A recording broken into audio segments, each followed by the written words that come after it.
Olá, e retomando então o diálogo franco com o professor Flávio Salgado, oncologista, já foi apresentado. Eu queria comentar consigo o seguinte: professor, quais são os tratamentos clássicos existentes? Vamos começar por aí. O tratamento mais antigo, né, é a cirurgia. É um tratamento que existe há mais de 100 anos. No início do século XX, 1910, tivemos a radioterapia, e na Segunda Grande Guerra tivemos o advento da quimioterapia. E mais recentemente a gente tem tido desenvolvimento caso a caso de determinadas vacinas, é a imunoterapia. Então essas são as armas clássicas.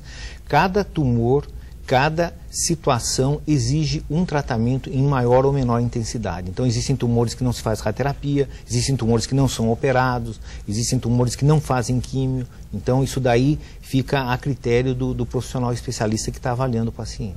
Mas em se tratando de evolução da ciência médica, com relação ao câncer, nós não evoluímos quase nada, né? Porque o senhor está falando aí de 100 anos, não saímos do lugar praticamente. O difícil é saber que hoje um doente com AIDS, que é uma doença de 30 anos, ele consegue viver com o coquetel por muitos e muitos anos, e o câncer, que é uma doença que havia nas múmias egípcias, ele ainda tem esses aspectos ligados à fatalidade. É uma doença que tem 5.000 anos, é que como ela é uma doença ligada a múltiplos fatores, múltiplos órgãos e múltiplas situações, na verdade você não consegue colocar pesquisa num ponto, são vários pontos, né? Então isso acaba dificultando, mas eu acho que principalmente no terreno da imunoterapia e na quimioterapia, com novas drogas mais seguras e com menos efeitos colaterais que vêm sendo desenvolvidas, devagarinho nós estamos avançando. Muito. Professor, eu queria que o senhor falasse também sobre as sequelas físicas e emocionais do diagnóstico dos tratamentos, no caso. Eu acho que as sequelas físicas dependem principalmente da situação em que o câncer se apresenta para o médico que vai tratá-lo, porque quanto maior é a doença, maior é o tratamento, em termos de cirurgia, uma mutilação, ou rádio, ou quimioterapia. Então o diagnóstico precoce é a chave, não só para a cura, como para um tratamento que vai dar a essa pessoa uma condição de vida melhor. E eu acho que o aspecto emocional, ele passa pela relação médico-paciente, passa pelo fato de nós estarmos aqui conversando, porque as pessoas precisam perder esse medo de conversar, de perguntar, e de uma certa forma, a partir do momento que isso tudo fazer parte do dia a dia das pessoas, que as pessoas estejam um pouco mais preparadas, eu acho que o impacto emocional do diagnóstico vai ser menor. Tá? Porque... O senhor me dizia até nos bastidores que às vezes uma informação mal passada, o cidadão sai dali, às vezes o problema dele é mínimo e ele pode fazer até uma loucura achando, ou o inverso, não é isso? O câncer ele é uma palavra muito forte. Então existem determinados cânceres que, detectados, têm um prognóstico difícil, reservado, mas a grande maioria tem um prognóstico muito bom. Mas para muitas pessoas, principalmente as pessoas mais antigas, você falar câncer ou aquela doença ou aquela doença ruim, é praticamente uma sentença de morte. Então a gente tem que tomar muito cuidado em aferir vamos dizer, a capacidade intelectual do nosso paciente, da família que está ali o apoiando, porque do jeito que as coisas são colocadas, realmente o impacto pode ser muito grande. Há que se ter um cuidado muito grande com relação a isso. A informação tem que ser trabalhada, mas eu acho que o fato da gente estar aqui hoje conversando, eu acho que vai ajudar. Bom, professor, eu queria que o senhor falasse também sobre o segmento que todos os pacientes devem fazer, no caso. Eu acho que quem trata, né, aquele paciente que tem um diagnóstico, a partir do momento que o médico fala, olha, o seu tratamento acabou, ele não pode, de forma alguma, abandonar o seu tratamento, deixar de visitar o seu médico, ou mesmo um outro médico generalista, um cardiologista, ou outros médicos que o assistam, né? E eu acho que, a gente já falou no primeiro bloco, eu acho que esses aspectos ligados à prevenção são muito importantes, porque, entenda, um tumor do colo do útero de uma mulher, um tumor de mama, nas fases onde eles são mais curáveis, eles não têm sintoma nenhum.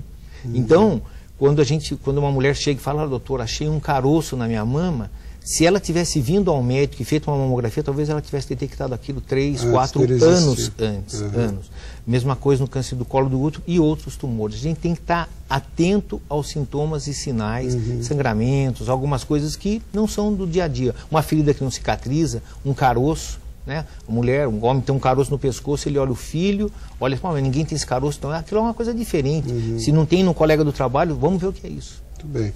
Professor, eu queria que o senhor falasse também sobre os chamados segundos tumores, o aconselhamento para os descendentes, no caso. Como o câncer tem esse grande número de casos ligados à parte da genética, eu acho que quem tem um histórico familiar tem que talvez iniciar fazer a prevenção em fases mais precoces. Uma mamografia para uma mulher normal, 40 anos. Quem tem histórico, 35, na Inglaterra estão fazendo com 30 anos. Então a prevenção começa antes. E o segundo dos tumores é o seguinte, isso também é um alerta para quem já foi tratado. Porque quem teve a doença pode ter de novo. Por causa de questões genéticas, um tumor de uma mama pode ter na outra mama, pode ter no ovário, ou pode ter no útero.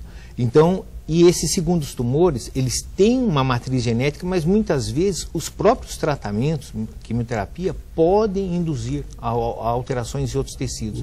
Então eu acho que o paciente tratado, ele tem que estar atento. E no caso do homem, por exemplo, esse trauma que existe com relação ao tumor de próstata, o que o senhor pode dizer a respeito? O tumor de próstata, ele é detectado, existe a história familiar importantíssima, né?